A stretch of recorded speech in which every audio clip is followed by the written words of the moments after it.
Hola, ¿cómo está? Bienvenido al programa, me da gusto saludarlo. Sin duda, uno de los aspectos más decepcionantes de la economía mexicana ha sido el desempeño del mercado laboral.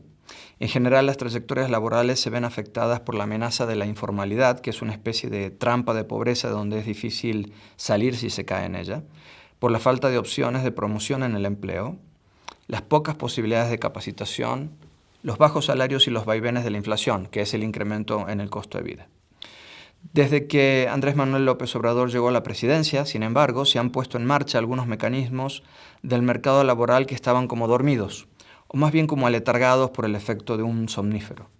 En particular me refiero a los mecanismos que afectan el ingreso laboral, como los contratos colectivos de trabajo o las políticas de salario mínimo. Por ejemplo, se han ratificado los convenios de la Oficina Internacional del Trabajo, se han aprobado las cláusulas laborales del TEMEC, el nuevo Tratado Comercial de América del Norte, y se ha iniciado un aumento prudente, aunque sostenido, del salario mínimo.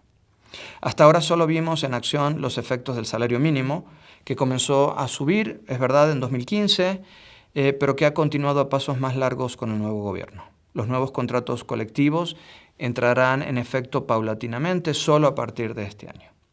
Y lo que se ha observado es bueno, son aumentos salariales más elevados entre los grupos de trabajadores que menos ganaban y menores aumentos entre los que más ganaban. Y ello en un contexto de inflación baja ha permitido tener los incrementos en el salario real más altos de los últimos tiempos. En esta línea azul se muestra la evolución de los aumentos salariales en pesos desde 2008 hasta diciembre de 2019. Vemos que en promedio a lo largo de este periodo el salario diario promedio de los trabajadores asegurados, es decir, aquellos con seguridad social, ha crecido a una tasa de 4.7% anual.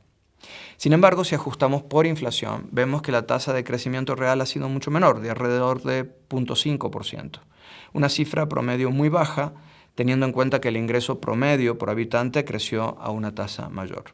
Esto quiere decir que los otros ingresos de la población, ingresos distintos a los laborales, tienen que haber estado aumentando a un mayor ritmo.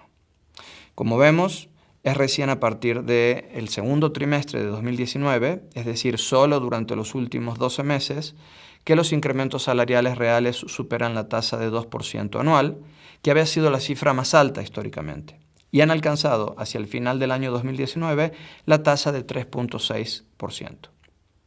Ahora, para alcanzar este resultado, no visto en mucho tiempo, se han necesitado dos cosas.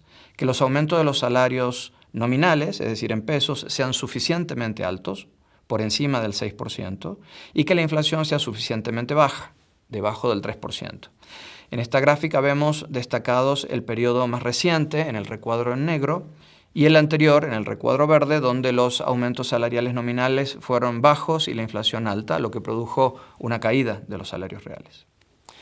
Y aquí pareciera que la evolución de los salarios nominales y de la inflación fueran dos fenómenos desconectados y que mientras por un lado se mantengan los aumentos salariales nominales altos, impulsados ya sea por la presión sindical o por la política de salario mínimo, y por el otro el Banco de México mantenga la inflación baja, todo va a estar bien y vamos a tener incrementos reales sustanciales en el salario.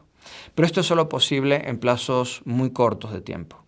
Es verdad que hay que trabajar en esas dos direcciones, pero teniendo en cuenta que tarde o temprano hay una retroalimentación que va de los incrementos en los salarios a la inflación.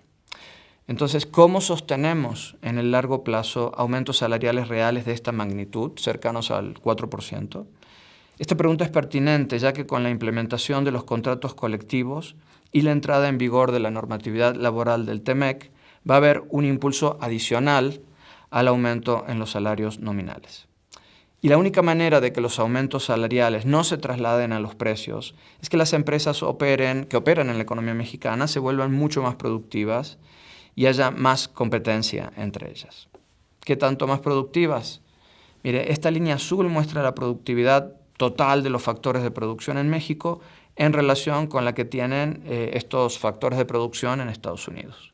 Y vemos que hasta fines de la década de los 70, ambos países eran similares en términos de productividad, pero que durante la década de los 80 y la primera parte de los 90, la economía mexicana se volvió mucho menos productiva que la de Estados Unidos, casi un 30% menos.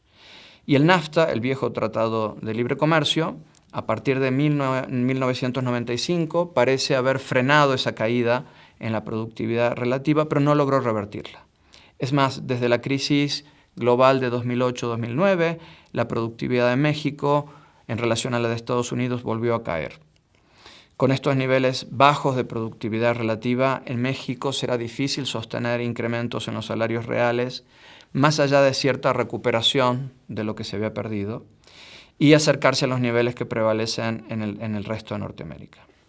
Por lo tanto, tenemos una tarea muy dura por delante que hacer en la economía mexicana. Es volverla más productiva y en eso estamos todos involucrados, pero principalmente el gobierno y las instituciones del Estado que proveen bienes públicos claves para la productividad, así como las empresas y los trabajadores.